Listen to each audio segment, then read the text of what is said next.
میں ایک جنازہ پڑھانے کے لیے جا رہا تھا، ایک بزرگ مجھے ملا کہ مولانا میں مسئلہ پوچھنے آیا. میں نے کہا بیٹھے میں جنازہ پڑھا کے آ جاؤں.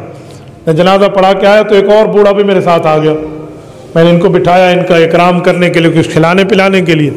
ہاں جی پوچھے کیا فتویٰ پوچھنا ہے. تو ایک بوڑھا پہلے بیٹھا تھا بزرگ آدمی، ایک اب آیا وہ بزرگ، تو بیٹھ گئے دونوں.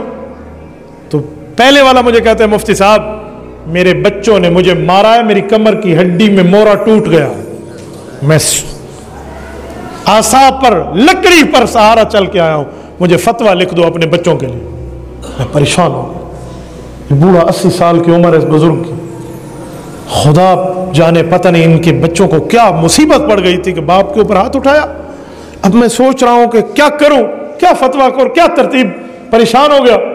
تو میرے ساتھ جو بوڑھا آیا تھا نا وہ اس بوڑھے کو کہتا ہے، حالانکہ پتہ نہیں ایک دوسرے کو جانتے ہوں گے، پہلے آیا تو میرے ساتھ تھا دوسرا، کہتے ہوئے تو اسی قابل ہے، اب تو مفتی کے پاس آ گیا.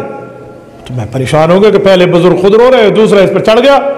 میں نے کہا چاچا جان آپ صبر کریں، مجھے اس سے کچھ بات. انہوں نے کہا مفتی صاحب میں ان کو جانتا ہوں، یہ اس کو جانتا ہوں، اس کا اپنا کردار کے. وہ بوڑھا آدمی بزرگ دوسرے بزرگ کے ساتھ لڑ پڑا. میں پریشان ہوا پہ پہلے ایک مسئلہ تو حل نہیں ہوتا تھا اور دوسرا کھل ہو گیا.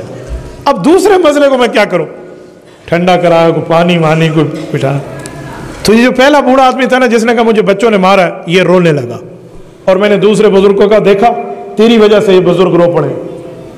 تو وہ رونے والا میرا ہاتھ پکڑ کہتا ہے کہ جی نہیں، میں اس کی وجہ سے نہیں رویا، میں اپنی وجہ سے رویا. جب اس نے جواب دیا نا گجرانوالہ کے دوستو یقین مانے رونگٹے کھڑے ہو جاتے. اس نے کہا مفتی صاحب یہ بزرگ سچ کہتا ہے، مجھ سے غلطی ہوئی تھی، میری عمر اس وقت 24 سال تھی، میں نے بھی اپنے ابے کو مارا تھا اور یہ بندہ ہمارے اس بات کا گواہ ہے. کہا میری عمر اس وقت 24 سال تھی، یہ غلطی مجھ سے ہوئی تھی، میں نے اپنے باپ پر ہاتھ اٹھایا تھا. اور 24 سال عمر ہے اور آج اس کی 80 سال ہے. ذرا گنے حساب لگائیں کتنے بنتے ہیں. 80 سے 20 نکلے، پیچھے 60 گئے، 4 اور نکال دو، پیچھے کتنے بچے؟ 56 سال بعد اس شخص سے بدلہ نکلا اور اس کی اولاد نے اسے مارا ہے.